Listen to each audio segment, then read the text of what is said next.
土地是文化的基础，人、时间、空间相互交叉，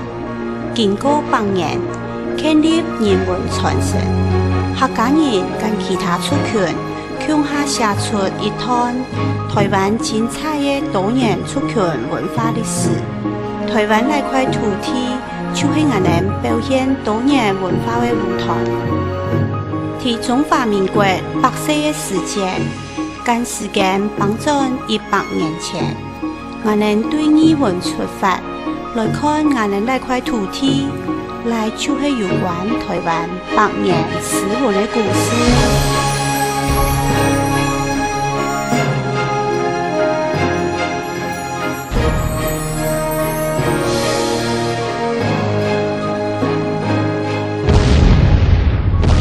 100年前，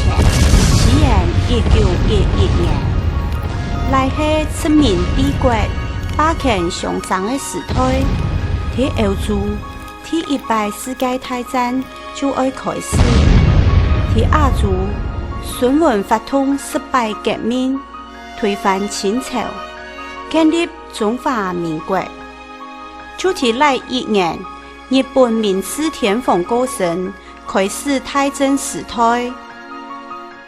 日本时代出世的台湾人，是台湾历史上最早接受新式教育的时代。后来又遇到战争，1945年又要接受另外一个新政权。当时的台湾，在日本政府边干以一殖民统治下，边就是强烈镇压所有的反抗，就是党的，在台湾推动各种现代化基础建设。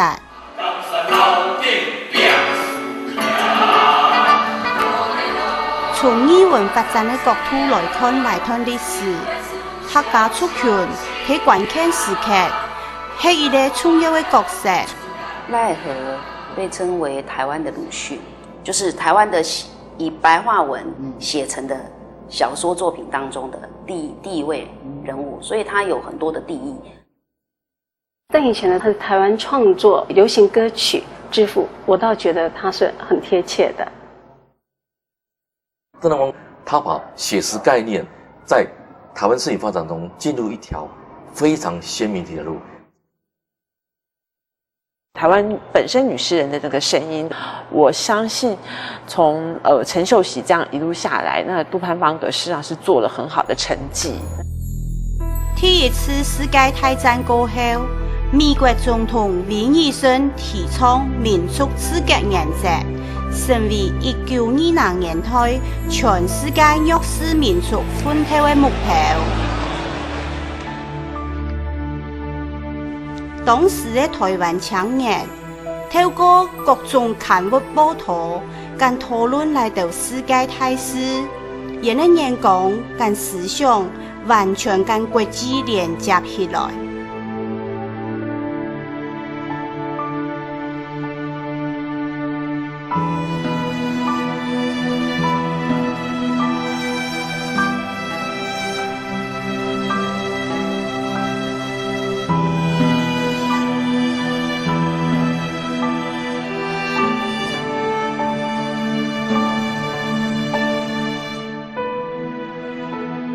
1921年，蒋渭水成立台湾文化协会开始，到1931年，日本发动对华战争为止，那10年，做得讲是台湾进步思想的第一个黄金时代。资本主义、社会主义、无政府主义，各种思想多年并存。台湾新文学之父赖佛，就在那种时代气氛中出现在台湾历史舞台上。赖佛1894年在彰化出世，汉学时节读过汉书，9岁日本学校接受日本教育。台北医学校毕业以后，是到厦门的博爱医院实头路。尤其是赖和有一段时间，他曾经去厦门医院当过医师。那这段期间在那边其实接收到更多的资讯，那以至于他在那个时候其实刚好遇上了5·4运动，还有白话文运动的时候。那对于他后来创作以白话文当创作的主题，那也有很大的影响。这样子。1921年，赖和接受医学教的学体将美穗的邀请，参加台湾文化协会。一开始，台湾文化协会强调台湾是台湾人的台湾，反抗日本统治。后来，苏联的影响陆续出现农民组合、台湾工友总联盟来到团体，同时还成立台湾第一的政党台湾民众党。台湾人要卖到日本统治下，正持有自主的身份，当然有现代的知识啊。所以在这样的情况之下，发现讲，文学是一种有用的东西，哈，透过文学创作哈，能够唤醒民众。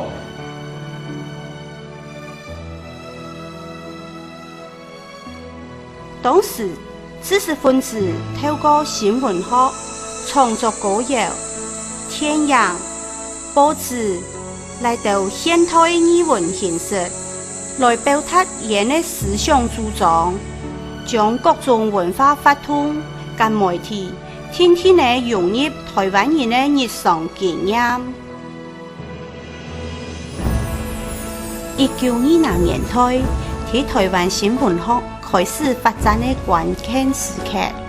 赖和用文学来抗争，而爱建立一种包含抵抗意识的创作精神。当1920年代的文学来讲，也唔系赖和是三人啦，吼，也有当多人，不过带头的来讲，最有示范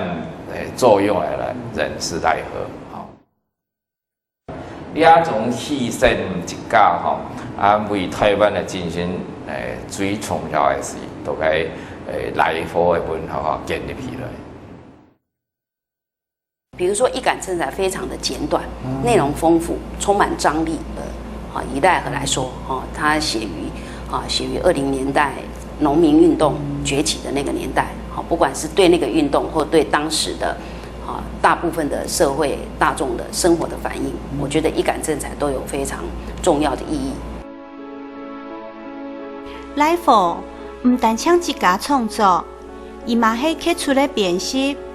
伊主编《台湾民报》文艺专栏，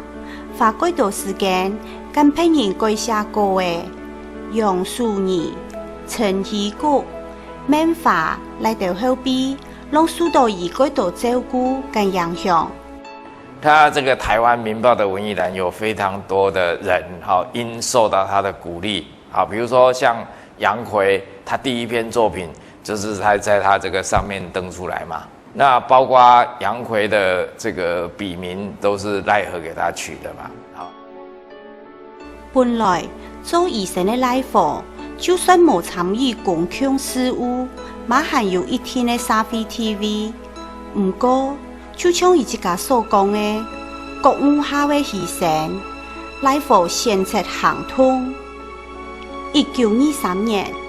赖和因为此件事件，被日本人留去关。1941年，又因为思想问题，天意摆去坐监。赖和重要精神就是觉悟下的牺牲，因为台湾的知识分子，尤其是作家，都是中产阶级以上出身，甚至不乏是这个地主。是作家不能停留在你那个中产阶级的想法，你要把裤管卷起来，把鞋子皮鞋脱掉，袜子脱掉。聊了以后，真正要有觉悟的精神去做，当然也包括坐牢杀头。赖和对土地有几层的感情，对族群身份嘛有几层的想法。伊铁读医学教的时节，时间朋友对台湾北部一路行进壮发，以社会创有就会记录来段脚踏实地的经验。那他跟他的同学杜聪明从台北一路走回彰化，用脚走，不是像我们现在可能骑脚踏车，或者是说坐车去环岛，他们用脚走路。旅行土地是赖和给我们的鲜明印象。他是一个年轻人找另外一个年轻人，我找你一起去旅行，我们来认识台湾这块岛屿。其实这样的体会跟那个切格瓦拉的那个革命前夕的摩托车日记，我觉得其实有点像，那让他更能跟土地做连接。1926年，对赖佛发表台湾第一篇白话文小说《斗闹日》以来，伊为台湾文学建立一种跨族群、跨阶级、为弱势者发声的模范，影响十分的深远。比如讲，闽农诗、农民谣、热讲、苦语、流离曲来到，拢是关怀农民的诗作。赖佛的作品虽然是70、80年前写的，不过表达自由、平等、民权来到思想，都一下突起来，马汉十分先进。因为那种超越时代的进步性，赖佛已经得到台湾文学精神透视的历史地位。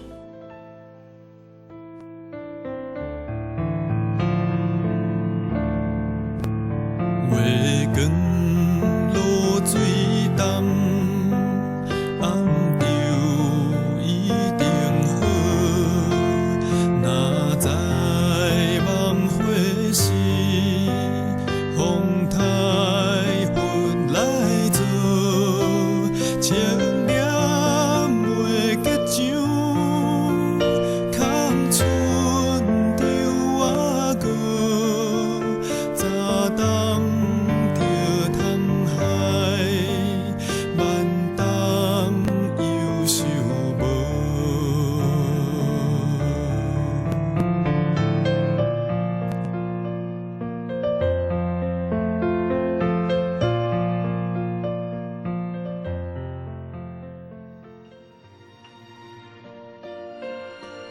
农民一直是台湾社会的最大层，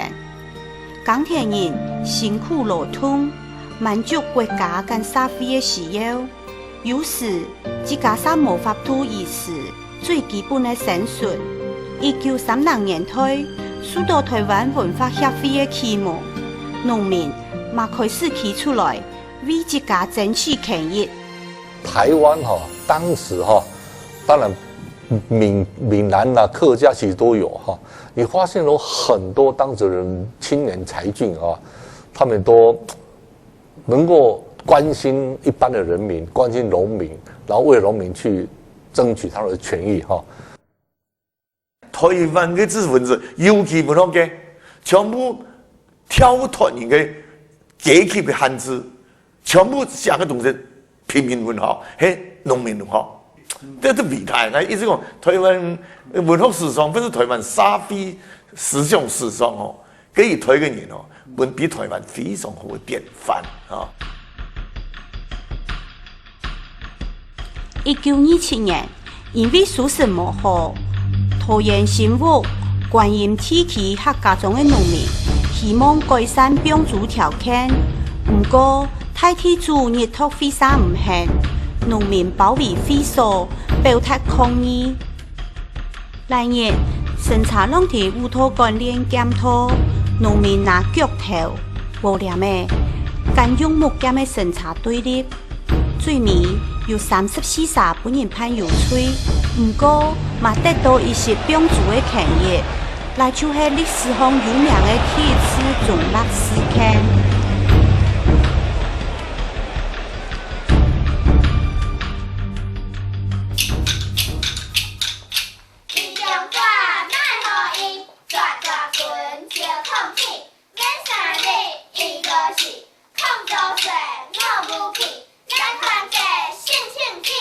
为到爱教54个钢铁人，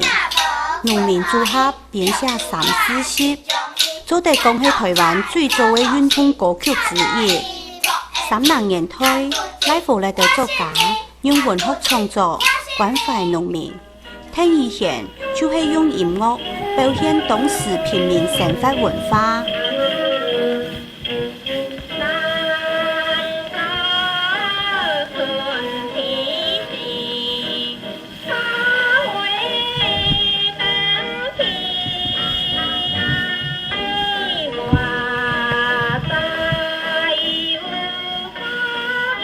日本时代，师范学校是培养西式音乐家的园地。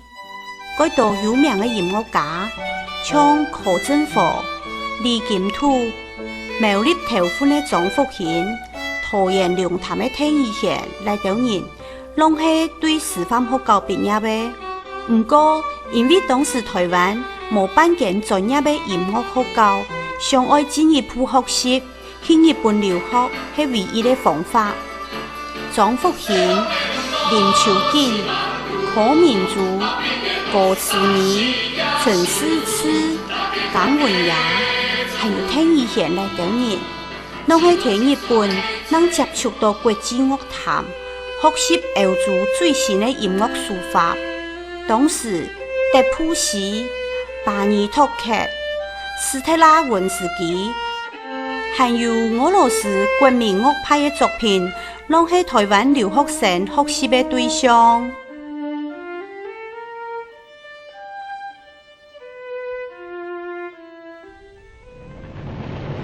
1931年，日本发动满族事变，15年战争开始，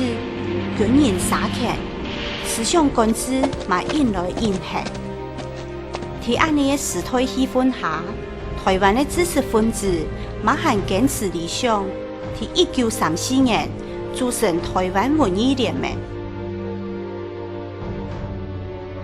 听以前是在台湾文艺联盟主办的座谈会上讲，艺术家应该跟大家有更加多的结合，来完成也使命。大拍讲，以下的台湾艺术已经成为一部分不良阶级的娱乐方式。实在需要改进，跟大众共同感赏艺术的态度，来种接近大众的艺术思想，是听以前的音乐受到大众欢迎的重要原因。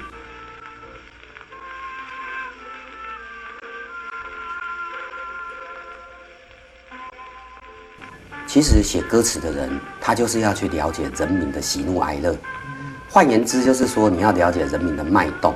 那邓以贤的歌，它基本上有一个特色，就是他只要是跟李林秋，只要跟周天旺合作他的歌就变成说很能够让大家能接受。他如果跟陈君玉合作的东西基本上是比较没有办法有这个市场性的。大家注意，这是最新的资料，把传统的刻画已经卖超过10万张呢。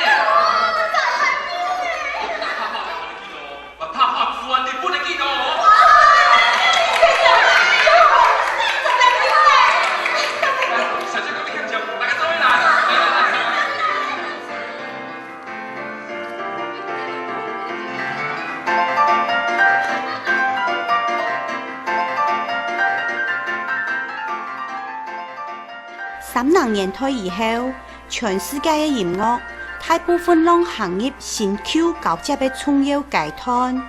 在美国，路易斯、阿姆斯壮、乔治、盖希文、艾灵顿公爵，拢在进行古典音乐、爵士、布鲁斯、雷格洛，甚至福音歌曲相互罗罗搞搞的实验。在台湾结合当时的市场需要，8年以来，第一摆出现创作歌谣来种新的概念。听以前，在来关键时期，寻到一个做得发挥的舞台。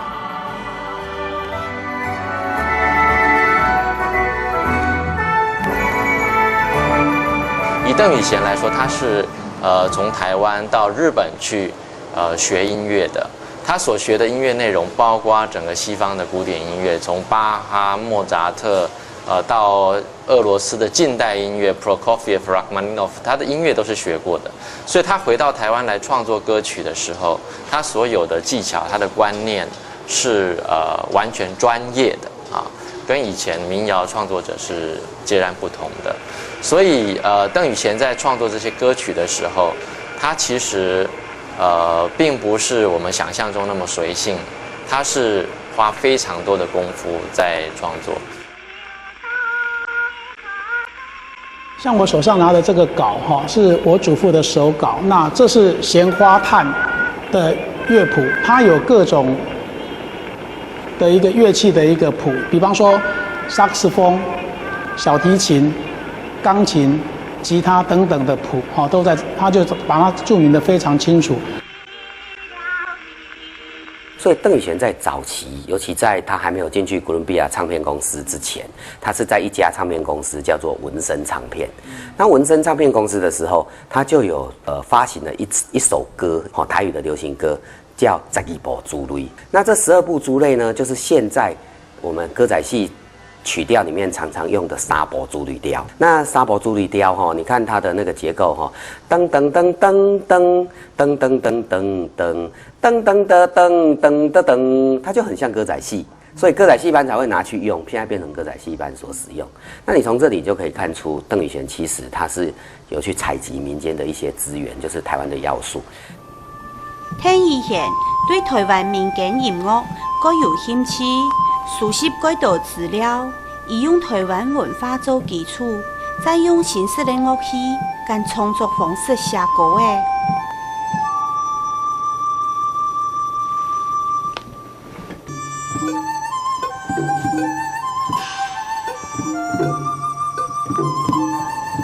那我那时候想说，他去采集客人调哦，客人调可能是当时在一个乡下或一个民间看到哦，2个人、3个人在演奏这个乐器，有可能有人在吹着笛子，有人在吹着二胡，有人就是来敲锣打鼓哦，然后小巴，所以去还原那个画面。那甚至有可能会有唢呐哦。所以去慢慢一个乐器一个乐器去把它模拟出来。好，这个是在中国乐器上面哈，比较偏向我们客人考林挑上面。那因为当时1930年那时候很特别，日据时期又在推行西洋乐器，所以也有可能他看到的是刚好西洋乐器。但是我觉得通常这样做法都是把听到了把谱采回来，再重新编曲，编成，因为当时邓雨贤也是其中之一的，他把很多曲子重新做一些西洋音乐的一些做法，这样子。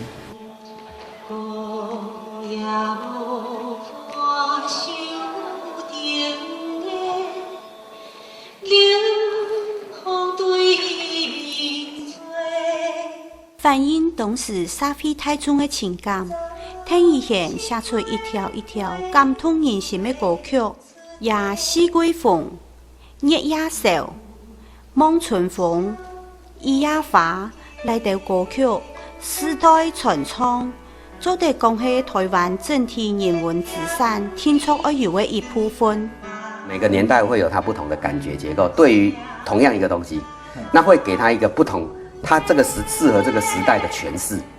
那望春风，他今天已经确立了他所谓的台湾民谣的地位。哦，说如果你认为它是台湾民谣，当然有很多人不认为它是民谣，认为它是流行歌。那不管你认不认同，基本上它都是象征着一个台湾的一个精神吧。30年代末期，谈定战争时期的变化，所有的语文发通，拢读到本国家书编，管制的命运，邓雨贤无限舞台。我不将归去新竹蔣南，提供学校教书。1944年，以北平过身，今年已无到40岁，人命有限，艺术永恒。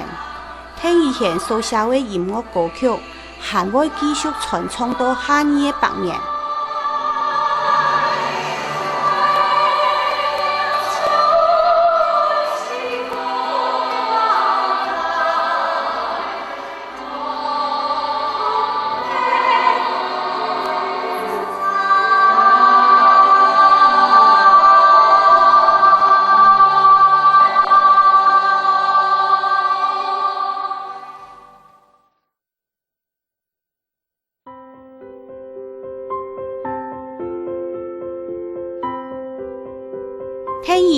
用音乐表达生活环境。另外一个新竹北埔的客家子弟天南讲，是用业样来记录社会。1930年代，因为发明四川枪味大片，那种唔会错付的大片，曝光时间改短，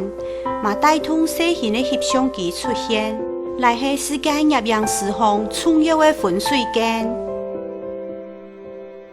当时，法国布列琼提出隔天的同分理论，在中国有胡百祥、陈万里、刘半农、龙庆山来到有名的业样家。在美国，5星业样家 Dolores Lynch 提倡波托业样。另外，德国的普罗沃伊夫跟日本的木村宜兵卫拢是使用徕卡相机的大师。当时在日本法政大学经济内读书的天南讲，加入学校的业样社。也有参加写真卡梅拉的写真这个俱乐部就是专门在照相的俱乐部。因为去参加了俱乐部以后，对翕相产生很大的兴趣。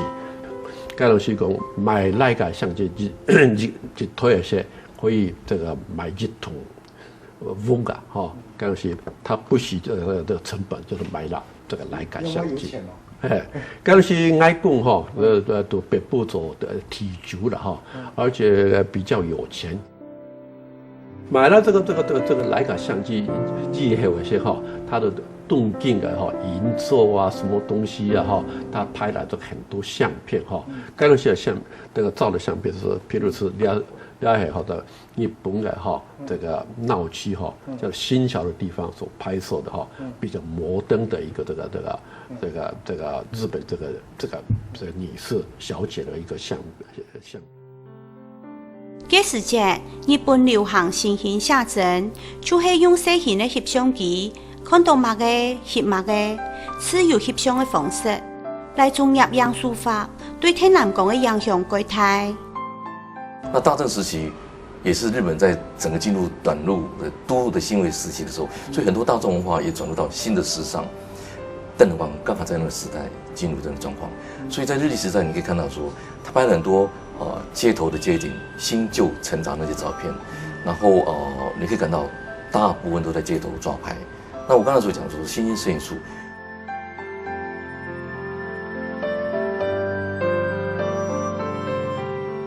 1935年，天南光归到台湾，也把改出前天书，提亚下台北博爱路跟飞扬路路后，开一间南光写真基店。所以他决定要用所谓的器材店去做他的那种理想之后，这段过程是一个很大的转折，他也勇去选择摄影这条路。该东西就是日本人对那台湾人又受教育的这个有比较这个教育的文化这个是比较高的话，他对这个日本人对台湾人也是很客气，所以说这个台的博爱路街边上这个快点那些不会受到歧视。不管是先前留学时节，是各位东京，也是也家乡北埔。天意故乡台北，天南港拢有十分精彩，沉入被业样记录。也相片有一种单纯、直接的人性反应，就像伊自家讲的，翕相以前要对人有感情。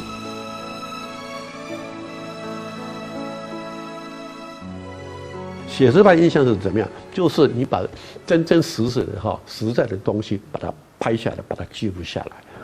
所以他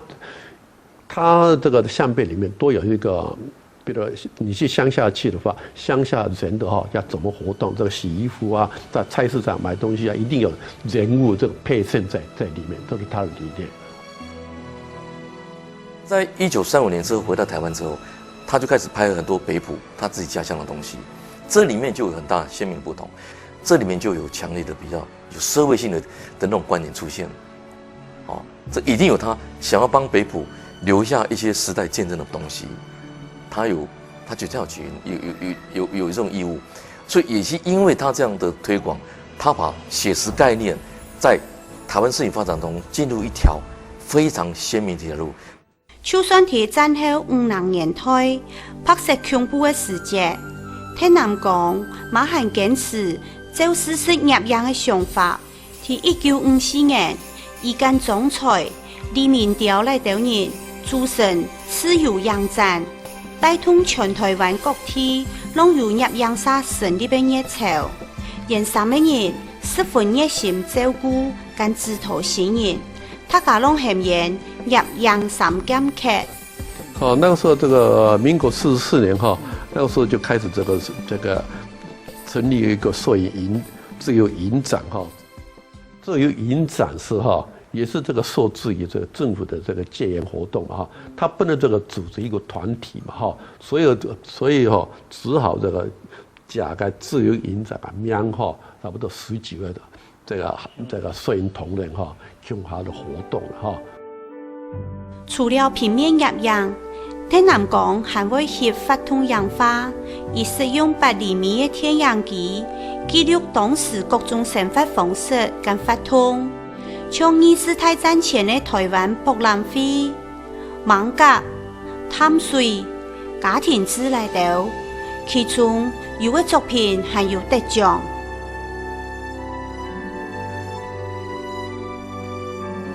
还有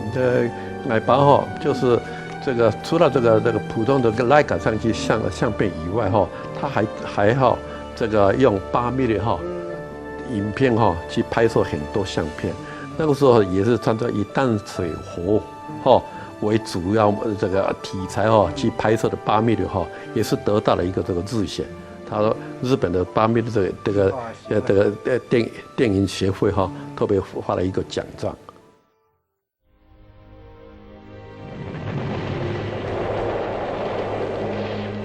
1941年，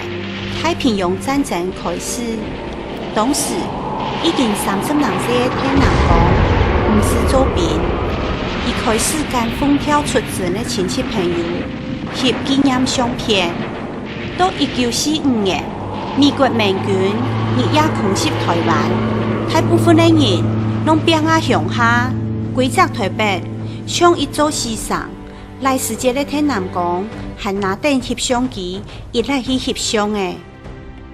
美国的飞机飞来去的时候，那个人也有照，还有这个空袭的时候，台北市被炸的情形，他也有照。因为那个时候日治时代，他有一个这个登记，有一个这个摄影家的这个可以准许可证所以可以去拍那个东西。比如说这一张嘛这一张是这个总统府后面的这个地方被这个美军的这个轰炸机炸完了以后的这个情形。这个时候是有这个日本的飞机被打下来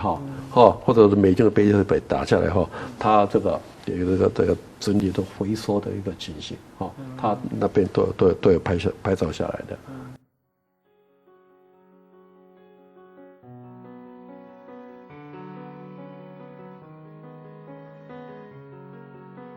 天南讲超过40多年的摄影生涯，留下6000多张大片，做得讲是一生的摄影人。来到超过100支的影像作品，目前在国家天影图书馆珍藏。一格一格的镜头，见证台湾的历史岁月。到野下，还是从本影像创作者拿来用。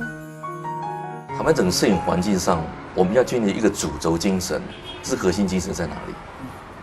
它是应该说在这个土地，在不断的演变当中，我们这个集体记忆当中，我们怎么去建立一个共同集体记忆的一个氛围？做一个台湾摄影人，在整个摄影文化建构的台湾的整个多面向的一个小支的部分，以摄影文化艺术来讲，它应该跳脱在各种之上，它就是一个文化。它也是艺术，它也是庶民生活的一种观看的焦点。摄影家透过他个人的悠游的、漫游的世界观点，记录到时代氛围不同的见证，那邓来光在这个里面，他站的是一个指导者、关键者、宣启者这个路线，所以他在台湾的整个摄影发展的历史意义是有非常鲜明的意义。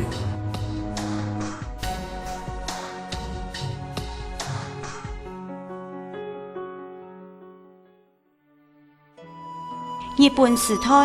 台湾的女性开始有接受教育的机会。不过，当时西美人受教育的目的是准备爱做贤妻良母，大部分的野外甚至认为西美人读铁高会嫁唔出去。无受教育就无经济独立的条件，婚姻方面，马还是由野外做主。人工的自由恋爱非常少见。1920、1930年代，受到世界妇女人权运动思潮的影响，当时作为台湾唯一的言论机关的《台湾民报》，时常受戒欧美妇女人权运动。婚姻自主、教育平等、经济独立、得到参政权。是当时讨论改道的4个5性议题。在那种时代气氛下，1927年，在新竹出世的土盘风格，做得讲是当时少见的5性知识分子。而透过台北5高、新竹5中、台北5师专，西美时期就已经有想做作家的理想。我觉得杜潘，因为他毕竟作为自由婚恋下，然后又有生养7个子女，牺牲了自己热爱的文学，然后去成就一个幸福的家庭。那可是，在经营这个家的过程当中，那也不尽然都是纯然喜乐的，然后持家的这样子一个过程。所以其实他的作品里面，我会觉得那个多元的那个东西，其实在汇聚在他的作品里面，实际上是还蛮多层次的。那毕竟她是一个女性的角色，一个妈妈，一个妻子，一个女儿的这样子一个身份。土盘风格跟当时大部分的台湾后生人共用，日文是以求知识，表达自家的主要工具。我是想要做乜嘅？我是想要去日本研读图书，读嘅日治学人嘅大学，还是读文学？还我这个同学研究，还是后来拿到嘅教授，还我所转来台湾，还将做大学嘅像教授这样像麦这样嘅，我是当上来啦。做人的家话，做人的阿妹，出国留学，是土盘风格，伊个无法度完成的梦想。嗰下我想讲。睇咗怕冇辦法講拿筆嚟寫嘛嘅，都每都最些年啊都講10年講設計，23歲可以講到33歲，2個來5個妹，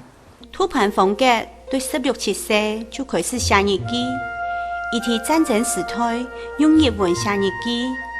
一直到50年後出版，不過。也還有法度直接讀原文的台灣讀者無一多。喺日本時代受過高等教育的人，戰後初期因為語文變化，差一些變成唔識字的人。那這一批就是首先出版的這一批日文日記，那是屬於我們稱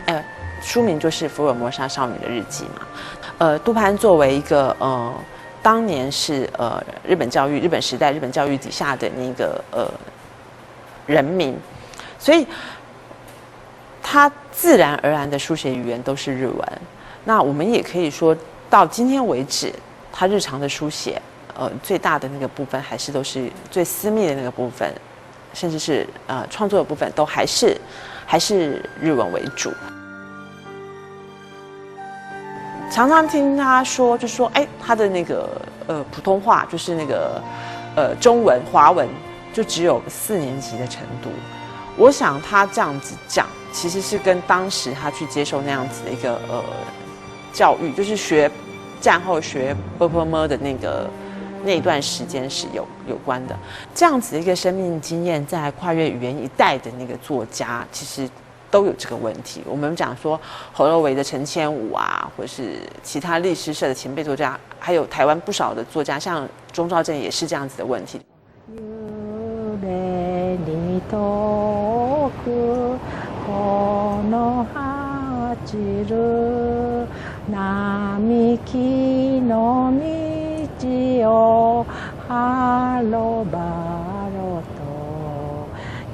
唔管係用日文，也係用客家話來思考、來寫文章。凸盤風格嘅作品本身所表現出來嘅藝術性，得到文學界無分族群嘅肯定，但係一種無向歷史帶頭嘅韌性，跟來自土地嘅精神力量。第本就是叫米絲呢，哈，有冇米哈哈？米還是個甜的哈，所以啊就是按照米甜啊，做成反過來按照日本話按照米甜，可能做成日本嘅昭和20年，19歲，昭和20年哈，昭和19年18歲哈，有那的。所以那時候都要改成日本的名字嗎？係啦，用愛咩？用愛啊！你冇改嘅時節，其實講你還就反抗日本嘅精神啊。凸盤風格係100年來第一個用客家話寫新詩嘅人。作為咧五星，凸盤風格喺種種漢字下，唔是放棄對詩嘅堅持，而長期參與歷史沙、台灣筆會，還是擔任100年來台灣第一個強調五星主題意識嘅五件詩沙沙種。所以講客家我哋研究是對個客家吼冇講強調客家啦啊，因為太子個漢盲都個客家嘅時條，我已經是用客家寫詩，講寫個新曲個難題啊吼，而係意大利個狀況嘅吼，是像安尼客家人咗，因為其中佢自個詩樓嘅佢自個嘅花寫，佢係作品啦，新曲啊吼。天國還個蓮玉，還是個天玉，其實寫了3部，3部，才出名，全世界人是見讀了，還是佢個了個像個客家話，像佢個天葬嘅話，上邊意大利嘅國語，後來還是第個，近來是第個人類，冇個就叫台灣吼客家咯，學咯，就個。大鼓吼，聽說中國嘅話吼，要華語就做唔得，要乜嘅譬咯，唔好，愛用炒吼唔好，太自個好想吼。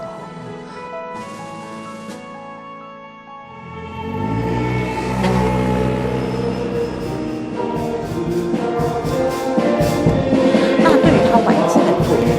我個人的觀察，我會覺得說。他有時候會有一點點，其實讀起來會有一點點音樂性。那也有很多的時候，我覺得他會是一個類似是像傾聽上帝的聲音，然後傾吐對於上帝的那個話語。他似乎是不斷的去祈求上帝，希望他看見。這個社會，這個人民，這些人民，或者是說看見他個人的生命，其實是具有人道精神關愛的這樣子一個層次的作品。對我來講，我是覺得這一部分的作品在台灣文壇實際上是比較少見的。打開個太太的嘴，下面只感染，不論乜個時節，本期含感染嘅。所以講，當然係看色彩嘅東西。不過我講，你不看較虛嘅東西。不過個虛地方係正經係冇東西，其實又有。所以個當姊妹個論證個辯證係。哎呦，真係哦，嚇死我哦！我唔信那都係用個簽名簽。一個靈感上岸嘅時候。三萬寫哈，我攏講3萬寫，你嘅經驗咧，錢買唔到嘅呢。正经讲，迄爱讲爱就是个年后来迄模样吼，迄冲样个景样吼，安尼都同来做创作应该蛮嘛美嘛正经。做一个蛮美的。方尺，天班演过三房啊，你是方尺，立方是方，立方啊还是方果啊？三房。含笑发也含笑发。早年得过陈秀喜诗奖，那他后来陆续也得过那个真理大学办的那个文学牛津奖，那他也曾经荣获客委会的那个客家贡献奖。其实也造成历诗社里面的一个女性书写，或是台湾本土的那个女诗人，台湾本身女诗人的那个声音的那个本土意识对台湾意识的那样子一个比较鲜明的那个层次，我相信从陈秀喜这样一路下来，那杜盼邦德实际上是做了很好的成绩，那也做了一个很好的一个范式。是谈爱情。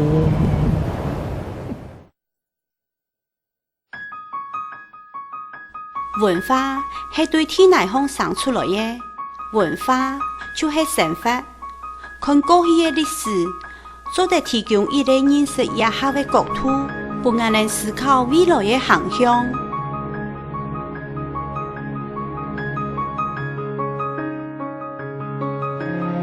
韩国1922年3年头的北亚时期，经过4年头的战争动乱，台湾的人文传承。喺文学、音乐、摄影、五线创作各方面，拢有珍贵的成果。50年退以后，又有那道关键性的人物跟作品咯，帮年诗文的故事还未继续。